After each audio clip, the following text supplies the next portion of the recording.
अस्सलाम वालेकुम। Maman Sidi Mitu Arbab Alam, कलाम वाकई खूब चयो आहे। ॾंगियल माण्हू हिकु ख़ासि जज़्बाती बेहसीअ जो शिकार हूंदो आहे। इहो घणो ख़ुशि हूंदो आहे न घणो ग़मगीन। इहो ॼाणी वठंदो आहे त कुझु बि हमेशह कोन रहंदो आहे। वाकई खूब चयो आहे। ॾंगियल माण्हू हिकु ख़ासि जज़्बाती बेहसीअ जो शिकार हूंदो आहे।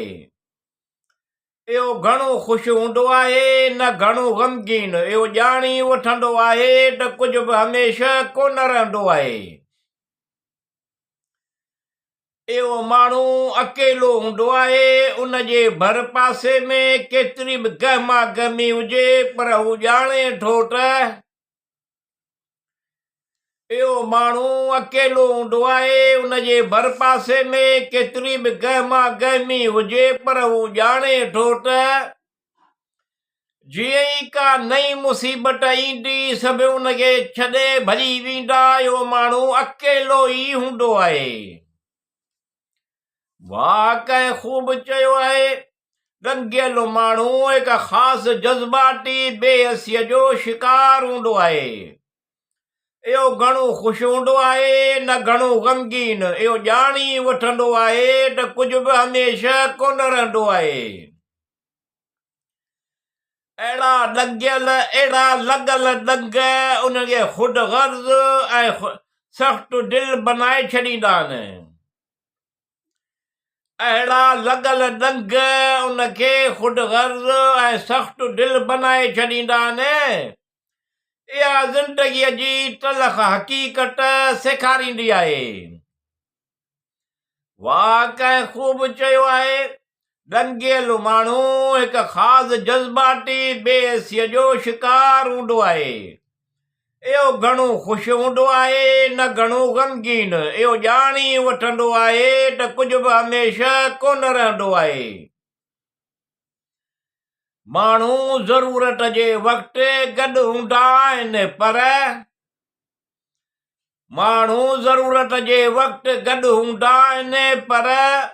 ॾुखनि में छॾे वेंदा आहिनि। ही ॾिसंदो आहे। वाकई खूब चयो आहे।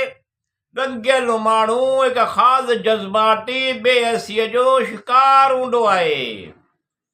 इहो घणो ख़ुशि हूंदो आहे न घणो ग़मगीन। इहो ॼाणी वठंदो आहे त कुझु बि हमेशह कोन रहंदो आहे। लॻल ॾंग उनखे अंदर खां मज़बूत बनाईंदा आहिनि। लॻल ॾंग उनखे अंदर खां मज़बूत बनाईंदा आहिनि। केर बि कोन ॼाणंदो आहे त इहो पंहिंजे अंदर में केतिरनि ज़ख़्मनि जो बोझ खणी पियो हलंदो आहे। वाकई खूब चयो आहे। ॾंगियल माण्हू हिकु ख़ासि जज़्बाती बेहसीअ जो शिकार हूंदो आहे। इहो घणो ख़ुशि हूंदो आहे न घणो ग़मगीन। इहो ॼाणी वठंदो आहे त कुझु बि हमेशह कोन रहंदो आहे। हा पर हिकिड़ी ॻाल्हि आहे जो उन्हनि वरी अहिड़नि ॾंगनि खां अगरि जे बची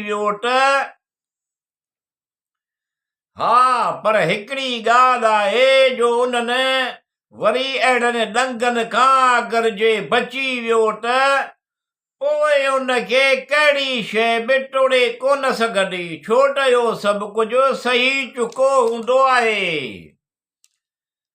वाकई खूब चयो आहे। ॾंगियल माण्हू हिकु ख़ासि जज़्बाती बेहसीअ जो शिकार हूंदो आहे। इहो घणो ख़ुशि हूंदो आहे न घणो ग़मगीन। इहो ॼाणी वठंदो आहे त कुझु बि हमेशह कोन रहंदो आहे।